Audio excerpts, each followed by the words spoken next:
Salam gila bola. Kemenangan AS Roma pada pekan kedua Liga Italia bermakna sangat penting terutama di tengah kabar buruk soal Georginio Wijnaldum. Apa yang terjadi? Bagaimana perbandingan dua laga awal musim Roma dibandingkan musim yang baru lewat? Sebelum kita bahas, klik dulu subscribe agar kami bertambah semangat.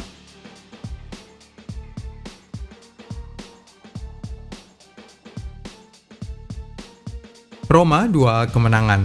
Seolah-olah Giallorossi akan mengakhiri laga kandang pertamanya di Stadio Olimpico pada Selasa dini hari 23 Agustus dengan 1 poin setelah skor imbang terjaga sampai ke pertengahan babak kedua.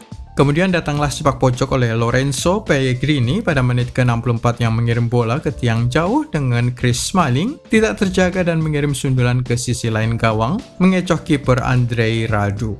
Gol Smalling itu sudah ditunggu-tunggu para pendukung tuan rumah setelah mereka melepaskan 27 kali percobaan gol dan 12 serangan tepat sasaran ke gawang tim promosi Cremonese, tetapi hanya satu yang berhasil diubah menjadi gol. Hiburan di tengah kabar buruk. Dua kemenangan dari dua laga perdana Liga Italia merupakan kabar gembira setelah klub menerima berita buruk soal cedera retak tulang kering yang diderita oleh Wijnaldum saat dia melakoni sesi latihan terakhir pada Minggu 21 Agustus, hanya 2 minggu setelah dia diresmikan sebagai pemain anyar La Lupa.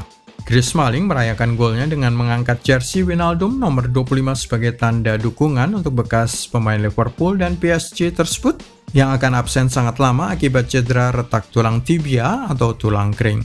Mungkin bisa 1 musim penuh dia absen dari kompetisi sepak bola. Nama Felix Gian disebut-sebut. Cedera Gini Wijnaldum memicu beberapa kabar burung soal siapa penyebab retak tulang kering pemain Belanda itu dalam sesi latihan hari Minggu. Desas-desus menyebut Felix Avena Gian sebagai pemain yang terlibat dalam cedera naas yang dialami Wijnaldum. Pelatih Jose Mourinho menyebut orang-orang yang memulai desas-desus tentang keterlibatan Felix sebagai manusia sampah. Sang pemain secara pribadi menanggapi tuduhan tersebut melalui akun Instagramnya. Sebelum mencoba berasumsi, coba cari klarifikasi, coba mengetahui keseluruhan cerita, kata Felix. Daftar pemain baru Roma. Sejumlah pemain penting didatangkan Jose Mourinho pada musim panas 2022. Figur paling terkenal adalah Paulo Dybala yang mengakhiri kontrak di Juventus dan datang secara gratis ke Olimpico. Nama terkenal lain adalah Nemanja Matic yang juga datang secara gratis dari Manchester United, selain Zeki Celik dari Lille, Mils Villar dari Benfica, dan Georginio Wijnaldum sebagai pinjaman dari PSG.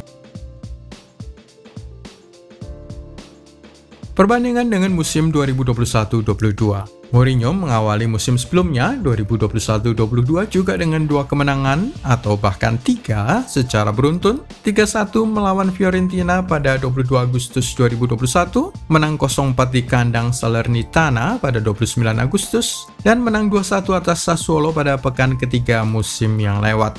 Perjuangan utama Giallorossi bukan pada pekan-pekan pertama, melainkan setelah itu ketika mereka menderita 7 kekalahan sampai dengan akhir tahun, serta 2 kekalahan lain pada bulan Januari 2022 di kandang Milan dan saat mereka menjamu Juventus. Periode antara akhir Agustus 2021 sampai Januari 2022 merupakan periode paling berat dari Giallorossi di kompetisi Serie A, dengan 9 kali kekalahan itu merusak peluang Roma lolos ke Liga Champions. Hanya menduduki posisi ke-6 klasemen akhir dan hanya lolos ke Liga Eropa. Tetapi satu tempat di Liga Eropa sudah mereka pastikan setelah Giallorossi memenangkan final kompetisi kasta ketiga Liga Konferensi Eropa saat mereka mengalahkan tim asal Belanda Feyenoord dengan gol tunggal dari Nicolo Zaniolo. Roma bersiap menjalani Liga Eropa. La Lupa akan mengetahui siapa saja lawan-lawan mereka di tahap penyisihan grup saat drawing pada 26 Agustus, 1 hari setelah drawing Liga Champions. Status Roma sebagai juara Liga Konferensi Eropa memberi mereka banyak tambahan poin dan sebagai akibatnya, skuad Jose Mourinho itu akan duduk sebagai salah satu tim unggulan untuk drawing babak grup Liga Eropa pada 26 Agustus.